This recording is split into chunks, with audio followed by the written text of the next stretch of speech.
المسجد ببن عكنون يسهر على تحضير النخبة الرياضية المنتقاة وضمان التكفل بهم، كما يساهم في تدعيم مختلف الفرق الوطنية المدنية بغية تمثيل الجزائر على الصعيد الوطني والدولي.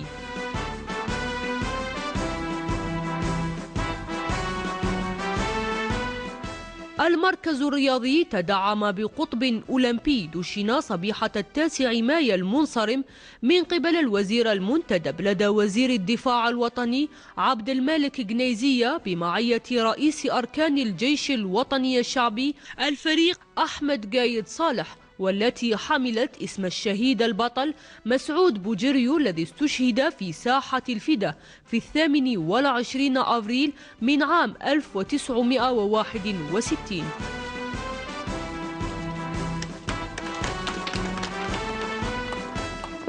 قاعة أولمبية متعددة الرياضات التي تحمل اسم الشهيد الرائد مسعود بوجريو المدعو مسعود القسنطيني قائد المنطقة بالولاية الثانية التاريخية الفريدة من نوعها على مستوى القارة الإفريقية بحكم ما تحوز عليه من تجهيزات عصرية ومتطورة، هو ما يعكس مدى الحرص البالغ الذي توليه القيادة العليا للجيش الوطني الشعبي للرياضة العسكرية لارتقاء بها إلى أعلى مستويات، عملا بتوجيهات فخامة رئيس الجمهورية القائد الأعلى للقوات المسلحة وزير الدفاع الوطني الذي ما فتي يسدي بتعليماته الرامية إلى المزيد من الاهتمام بالرياضة العسكرية والسعي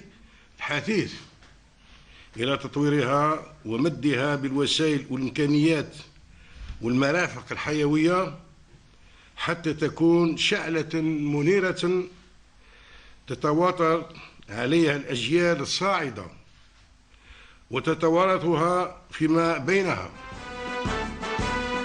الصرح الرياضي الجديد الذي يعد تحفة معمارية مجهزة بأحدث التقنيات والتكنولوجيات يتربع على مساحة تقدر ب11,524 متر مربع وتتسع ل3,000 مقعد.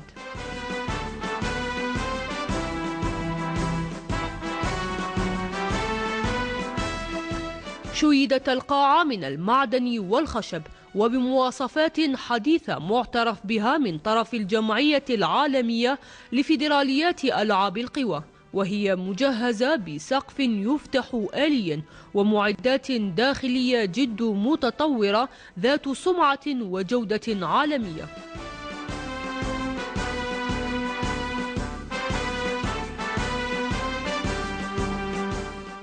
هذا القطب الرياضي الذي يعتبر مفخرا للجيش الوطني الشعبي وللجزائر.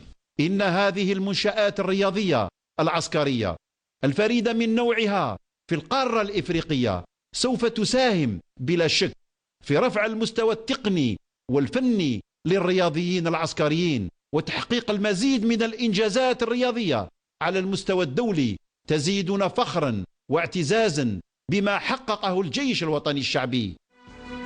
القاعة الأولمبية مجهزة بمعدات قابلة للفك والتركيب حسب الاختصاصات الرياضية، والتي تمكنها من احتضان مختلف المنافسات الوطنية والدولية في شتى التظاهرات.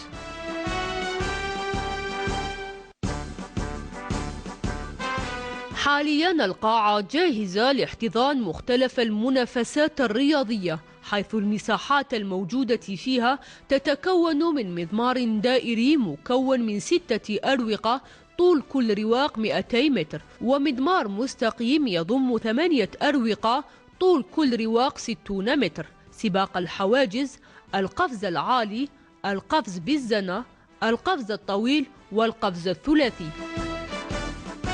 ميادين للرياضات الجماعية تضم كرة اليد، كرة السلة، كرة الطائرة والتنس.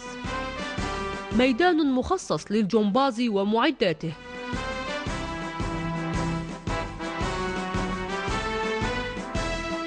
بالإضافة إلى الرياضات القتالية المبارزة بالسيوف، الملاكمة، الجودو، الكاراتيدو، التايكواندو والمصارعة. القاعة مجهزة بمكيف مركزي يضمن درجة حرارة وقدرة تسخين ثابتة، كما زودت بنظام إنارة وصوت ذو نوعية وجودة عالية.